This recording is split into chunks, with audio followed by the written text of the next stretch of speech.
What's up everyone, welcome back to the channel, and in this video I'll show you how I made this console table. I'll take you through each step so that you can make this table for yourself at home. As you can see, this table passes the sitting test, so it's plenty sturdy. If you're new to the channel, be sure to subscribe so you won't miss out on any upcoming videos. Alright, let's get into how we made this table. Alright, so to start this thing off, I had to first cut all of the frame pieces out. Now the legs and the side supports are made from just a regular pine 2x4, which is also true of all the other pieces of this table except for the tabletop. So I cut the legs and the side frame pieces to length using the miter saw, and then I ended up with 4 table legs and 5 table side supports. So I drilled pocket holes on each end of the support pieces, and then these would be connected to the table legs using screws. I'm using the Craig K4 pocket hole jig here. If you are interested in this tool or any of the other tools that I'm using, you can check the description below where I have a list of everything that I used in this video.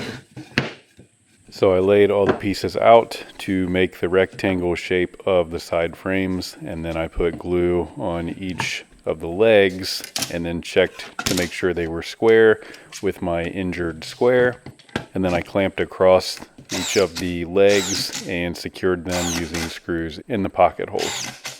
So the middle support piece on the top, which I assembled first, will sit flush with the legs, whereas on the bottom I'm using this 2x4 to leave some equal spacing on the bottom up off the floor.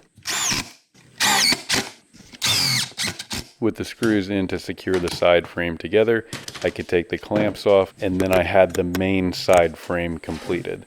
So I went ahead and made another side frame with the other pieces. Then I took the last 5th piece of the side frame and I ripped it in half. This way I would have one center piece for each of the side frames.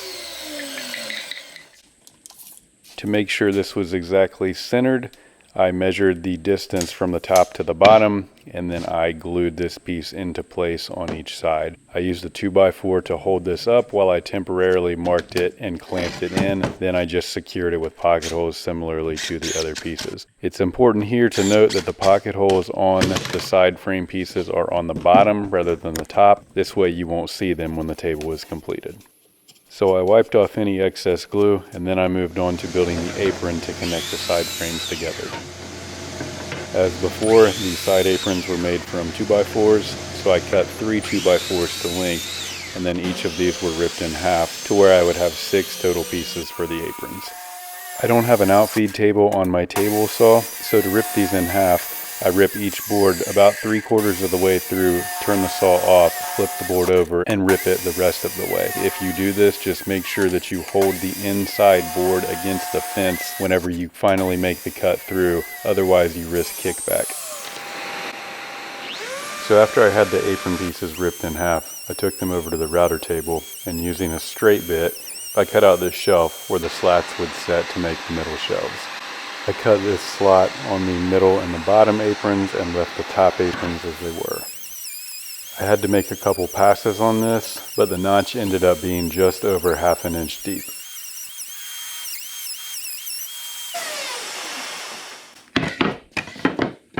Here's what the aprons will look like with a slat set down on them to create the shelf for the middle and the bottom sections.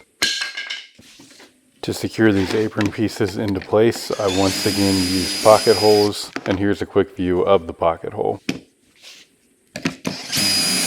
Since I had cut a slot out on the other side of the apron piece, I tried to put the pocket hole closer to where there was more wood, so I made the holes a little bit closer to the outside of what was left of the apron.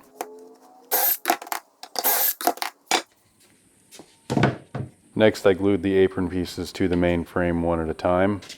So I put them in place and then secured them with the pocket holes using construction screws. So here you can see the bottom of the apron is flush with the middle support piece. This will help the slats that make up the shelf line up perfectly for a little bit better of an appearance once everything is complete.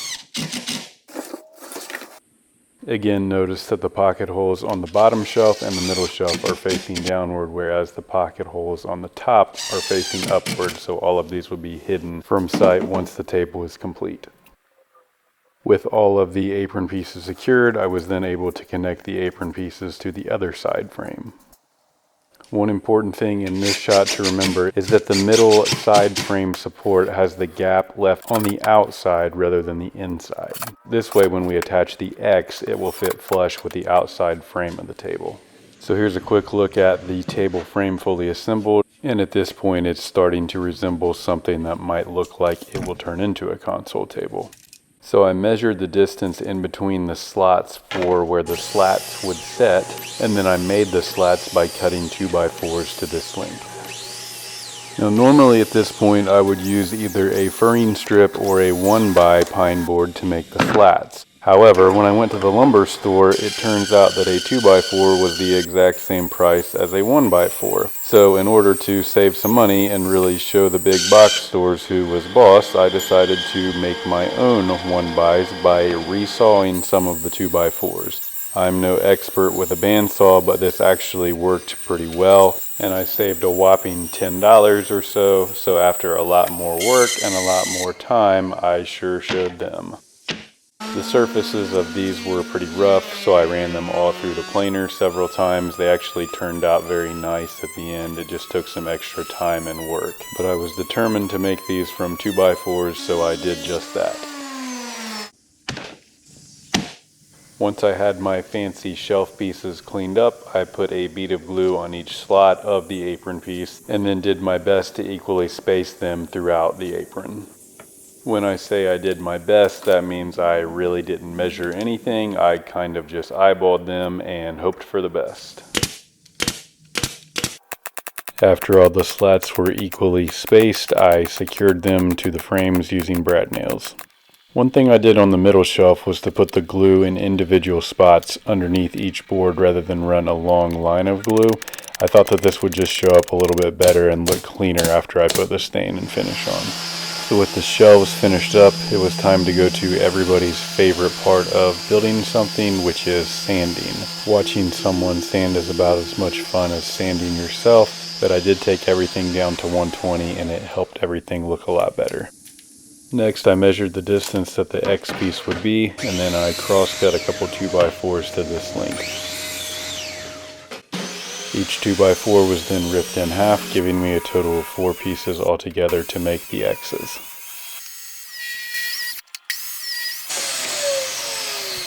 Now, rather than measure the angle out and then try to correctly cut on that angle, I simply clamp the X pieces in place and then mark the overlap with a pin. I don't think I've ever successfully cut out a proper angle before, so tracing the outline of this works a lot better, and I find this to be a much easier process. One thing I've learned over time is that to mark the inside or number each corner, that way you can line them up where they properly go. If you get the boards mixed up, they won't fit into place. Next, I cut all the angles off of the ends using my miter saw. And I've seen a lot of tables that will only cut one angle off of each end. I think that this looks fine, but I like to cut the angle off of each end as I think it fits in a little bit better. So I popped each X board in place, and then similarly to how I traced the outline of the corners, I traced out the outline in the center of where they overlapped. I then cut the overlap out using the trench setting on my miter saw. This footage is sped up very quickly, so be sure to go slow and take your time here, as this is not a spot to get in a rush. I used a file to smooth down the faces of what I just cut to make sure that the pieces would fit together. Then I simply glued them together and popped them in place. Next, I just put a small dab of glue in each corner, and then I could pop the X in place. You may have to use a little bit of pressure to get the X to fit, but once you get it in place, there really shouldn't be any give to any sides of the X. So to make sure the X was in place, I drilled through the top frame, and then I simply secured the X in place using screws. And then I did the same thing on the bottom from the underside to secure the X in place. Just remember here that you'll need to go a little bit further to the outside so that you don't hit the screws that were in the pocket holes from earlier. So with both X's in place, the table frame was complete. I sanded everything down once again. There were a couple ugly logos on the X, so I got rid of those, and then it was time to move on to the tabletop.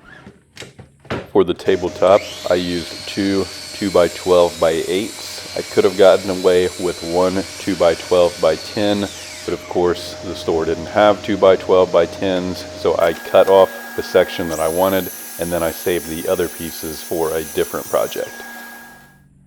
After I had the top pieces cut to length, I ripped as little as I could off of one edge with the table saw in order to give the boards a flat surface to glue together.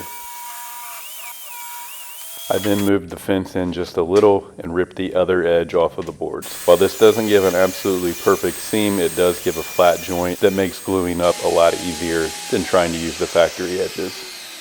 Next, I ran each piece through the planer to get a smoother surface, and if you look closely, you'll notice my patent pending dust collection system, which also doubles as a trash can. It is very efficient and highly recommended.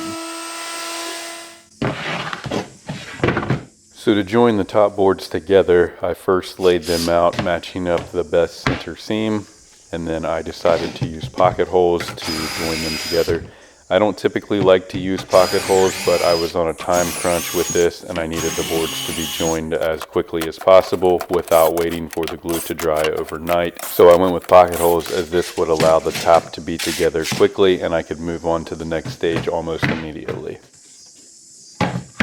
So I laid out bar clamps, placed the tabletops on top, then I glued one edge of the boards and simply clamped them together. You don't need a ton of pressure on here. The most important thing that I've learned is to get a good glue surface and try to have the straightest edge possible for your joint, which will hold everything in place nicely. So I used 2.5-inch screws to hold everything together, and the pocket holes are just spaced every 8 inches or so. There's really no specific method to this, just equal spacing on opposite sides of the boards. So I took the clamps off, cleaned any excess glue off, and then I sanded the surface down to 120. At this part of the video, you may think that I enjoy sanding, but let me assure you that is completely false. With the top cleaned up, I used a roundover bit in my router to give some detail on the edge of the tabletop. If you have a router, I would highly recommend a roundover or a chamfer bit, as small details like this can really make the table pop and look great. So I went over the top with 220 one more time, and then I could finally put the sander away for this project. I wanted to attach the top using Z-clips to allow for wood movement and prevent cracking over time. So I used the slot cutter in my router to cut these slots out. I typically do this before I have the table stained or finished. That way I won't tear up any of the surfaces or the stain finish in case the router scratches or scuffs anything. So we'll come back to the Z-clip attachment shortly, but for now let's go on to how I finish this using this colorwash whitewash stain. So this stain behaves a little more like paint rather than stain. You brush it on and then it's actually wiped off shortly thereafter. This leaves a nice white color, but you can actually still see the grain pop through, which results in a super cool and really unique finish. So I brushed a heavy coat of stain onto the table, and then I took a clean rag and wiped all of the stain. You're almost wiping the stain more into the table actually than wiping it off, but it will pull back some of the excess stain off of the table surface. Now, if you're still on the fence about how this table turned out and you're not overly impressed, I just want you to note that I am wearing a black shirt using white stain, and I managed to not get a single drop of stain on my shirt. I'm pretty much world famous for getting stain everywhere every time that I stain something, so if you haven't already liked and given this video a thumbs up, be sure to do that on behalf of my shirt surviving this project without being ruined. So I wanted a heavier white finish than I got after the initial coat, so I gently went back over everything, applying a second coat, and then I did the same thing just to wipe it off shortly thereafter, which resulted in pretty much the exact finish that I wanted with this.